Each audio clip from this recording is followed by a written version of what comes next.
حسبي ربي جل الله ما في قلبي غير الله. Bersyukur kita telah diberi hidayah oleh Allah SWT.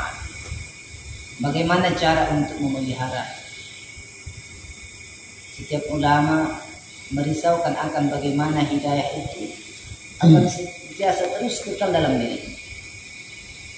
Maka untuk mendapatkan hidayah yang kekal sentiasa bersemayam di dalam diri kita sampai kita kembali menghadap Allah, itu tidak lain yang tidak bukan kecuali kita harus istiqomah. Istiqomah dalam ketaatan kepada Allah. Innal ladzina qalu rabbuna Allah tsumma istaqamu tatanazzalu 'alaihimul malaikah. Sesungguhnya mereka mengatakan innal ladzina qalu rabbuna Allah, Rabb kami itu Allah.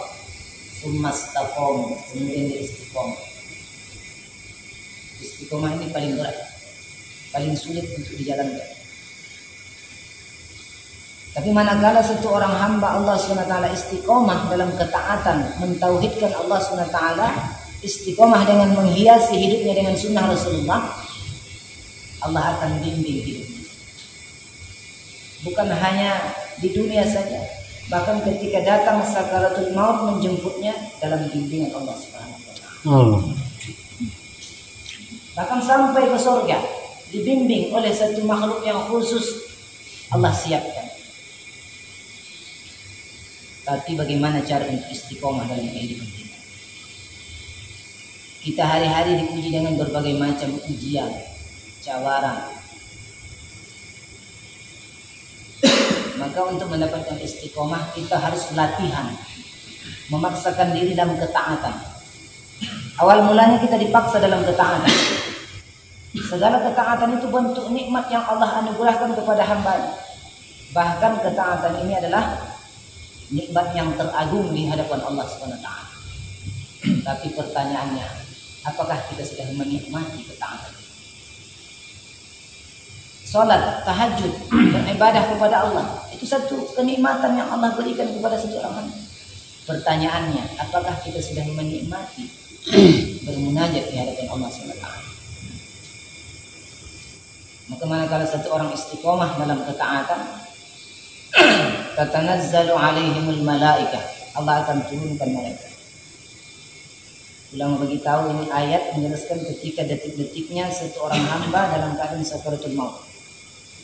Allah takhafu, ketahuilah janganlah engkau takut menghadapi sakaratul maut atau takut menghadapi malaikat yang akan mencabut nyawamu.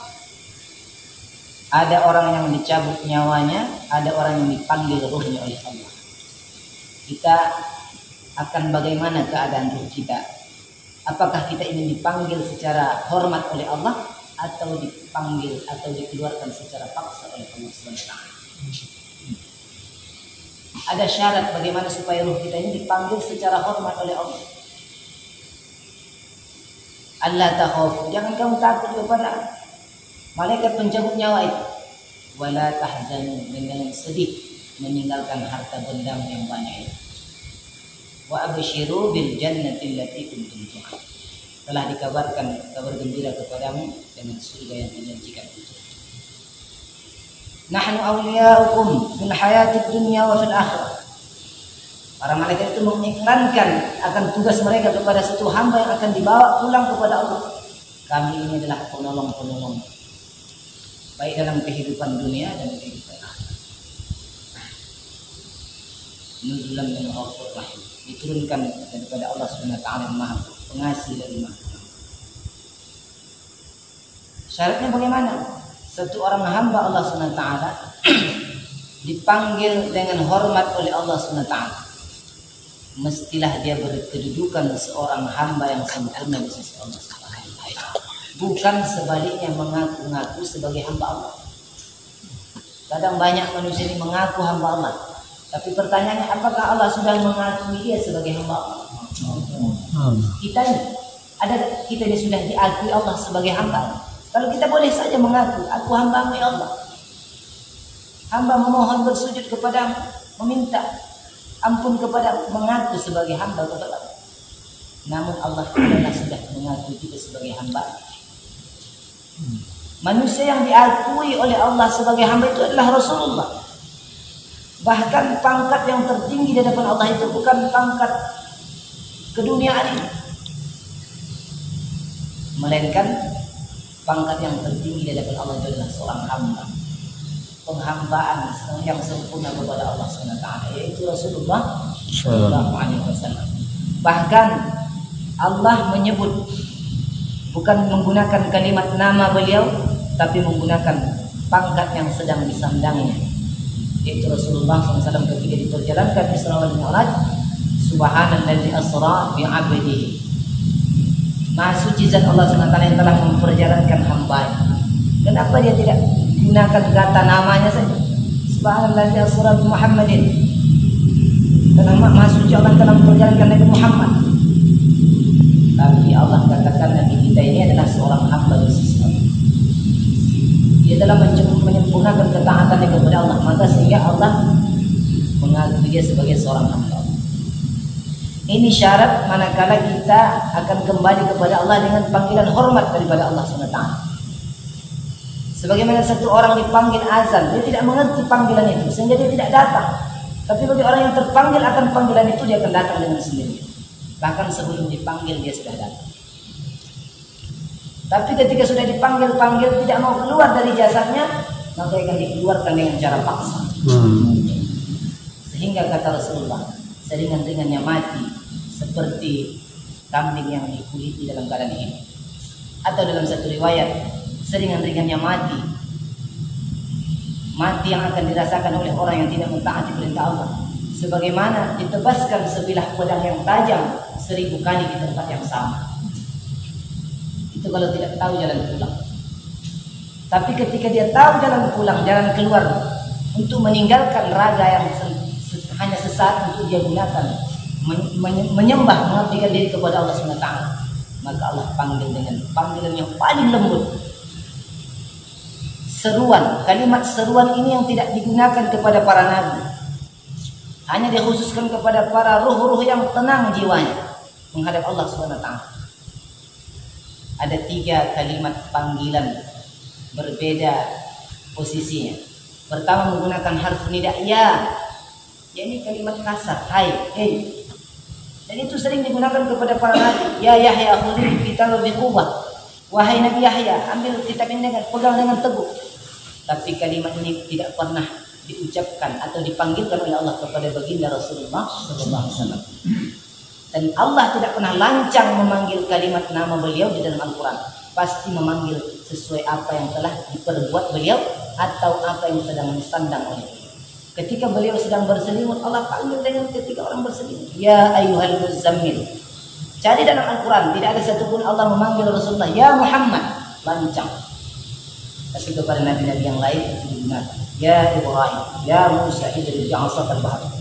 Tapi Rasulullah ya Muhammad, lancang, tak boleh.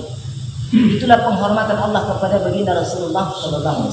Karena dia seorang yang menyempurnakan hambanya kepada Allah. Apa Allah gunakan panggilan kepada beliau? Panggilan yang mulia, ya ayyuha. Yang itu diperuntukkan, dipanggilkan untuk kepada umatnya juga, kepada kita orang beriman. Ya ayyuhalladzina amanu, ya ayyuha. Bukan ya ayyuha Muhammad, tapi pangkat apa yang sedang diberikan Allah kepada beliau, Nabi dan Rasul. Ya ayyuhan Nabi, ya ayyuhan Rasul, baligh ma unzila ilaik. Sampaikan apa yang telah aku ajarkan kepadamu. Tapi ketika panggilan untuk ruh lebih khusus lagi. Ya ayyatuhan nafsul mutmainnah. Lebih lembut lagi kata ulama. Terkhusus panggilan yang paling dan amat sangat lembut panggilannya terhadap ruh jiwa yang suci. Siapa itu? Irji'i. Panggilan itu fil amar yang paling ringan, yang paling lembut digunakan kepada para wanita. Irji'i, kembalilah.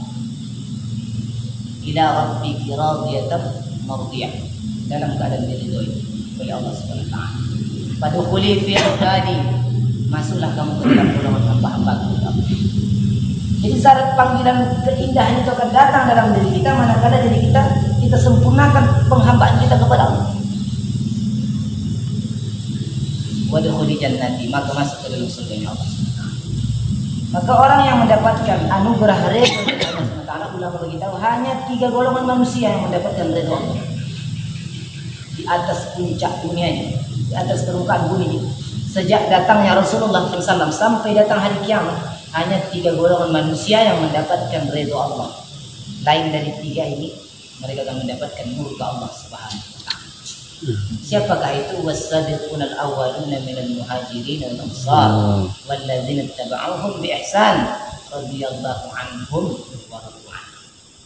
Syarat untuk dapatkan ridho Allah, kalau sudah ridho itu kita dapatkan, maka kita akan dipanggil dengan penghormatan yang luar biasa. Orang awal mula telah mengambil usaha agama ini, tawaran Nabi kepada Islam, maka orang-orang muhajirin dan ansar telah mengambilnya dengan sempurna. Siapa lagi? Walladzina ittaba'uhum, dan orang-orang mengikuti mereka bi ihsan, dengan tertib yang benar, dengan cara yang benar, bukan dengan nafsunya, sesuai dengan arahan para sahabat ansar dan muhajirin. Apa janji Allah kepada mereka? Apa hadiah yang Allah berikan kepada mereka? Radhiyallahu anhum wa radu anhu. Cita-cita setiap hamba Allah untuk meraih ridhonya Allah Subhanahu wa Ta'ala. Jadi untuk mendapatkan ridho Allah itu tidak ada jalan lain kecuali harus mengikuti jalan 2 perkara ini, muhajirin dan ansar. Kalau lari dari 2 perkara ini, 2 golongan manusia ini, maka dia akan mendapatkan murka Allah Subhanahu wa Ta'ala. Karena hanya 3 golongan manusia inilah yang akan mendapatkan ridho Allah Subhanahu wa Ta'ala. Bahkan surganya dikhususkan oleh Allah.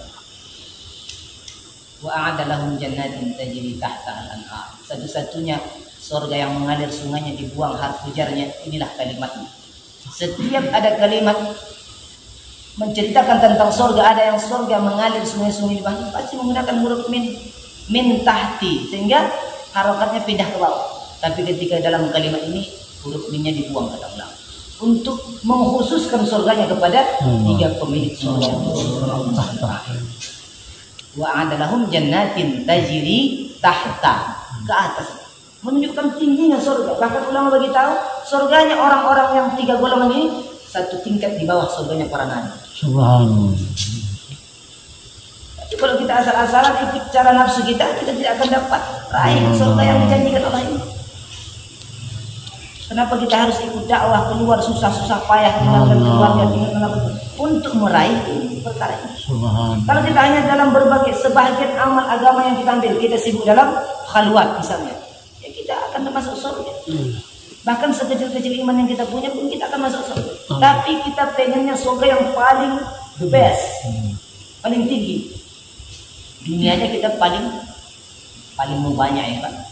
Sudah ada ladang di sini. Kalau bisa yang ini ditukar bawa ke sana lebih luas lagi.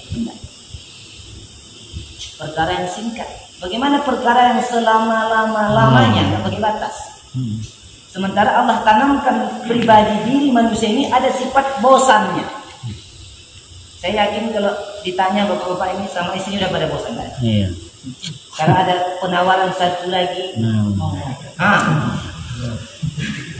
ya pasti itu identiknya hati manusia itu memang ada sifat bosan. Betul Pak? Kalau ada tawaran, dua lagi bisa. Tengah-tengah. Enggak mau cek. Tapi itu manakala kita tahan itu akan Allah tunaikan, Allah akan bayar. Seberapa mau kita? Wa amma man khafa maqama rabbih wa nahan nafsa 'anil hawa fa innal jannata hiyal ma'wa. Siapa yang menahan hawa nafsunya, mestinya pengen 4, 5, 7, 10 dia tahan. 4 pun dia tak mau. Tapi dia tergores hati istri pertamanya. 2 pun tak mau dia pakai. Tunggu meninggal dulu sebagaimana Rasulullah. Kalau tak meninggal itu aja yang dipakai. Untuk menjaga hati istrinya. Tapi secara nalurinya dia pengen Pak? Jangan bohong. Saya juga pengen. Tapi untuk menjaga bagaimana hati istri kita ini jangan tersakiti oleh kita. Kita tahan. Itulah Allah janjikan wa amma man khafa maqama rabbih wa nahan nafsa 'anil hawa. Kita tahan. Kita injak keinginan hawa nafsu kita, karena itu hanya sebatas hiasan dunia. Zuyina linnasi hubbu syahwati minan nisa, hanya sebatas hiasan saja. Wallahu indahu husnul ma'ab, Allah sediakan yang lebih mantap lagi nanti di sana. Kalau kalimatnya apa namanya, an-nisa, itu berbagai macam kotoran yang keluar dari rongganya. Tapi kalau azwajun mutahharah, tidak pernah terjadi kotoran yang pernah keluar dari setiap rongga-rongganya. Bahkan air ludahnya jatuh ke 7 benua akan menjadi manis, lebih manis dari manis. Allahu Akbar. Ulama bagi tahu, setiap satu orang da'i yang merayu, yang membujuk satu orang yang bergelimangan dengan maksiat, dia kembalikan kepada Allah. Allah akan hadiahkan bagi dia azwajun mutahharat sebanyak 2,5 juta bidadari.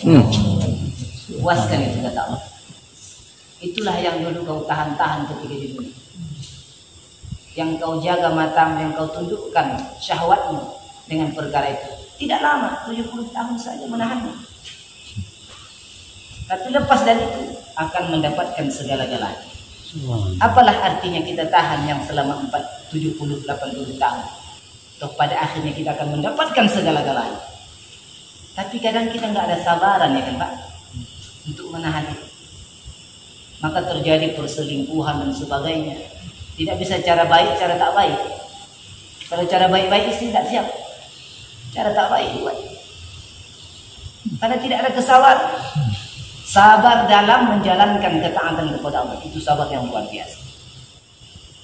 Sabar dalam menahan diri dari keinginan-keinginan hawa nafsu. Manakala kita sempurnakan ketaatan kita kepada Allah, penghambaan diri kita kepada Allah, maka kembalinya kita kepada Allah dengan kembali yang dihormati oleh Allah Subhanahu wa taala.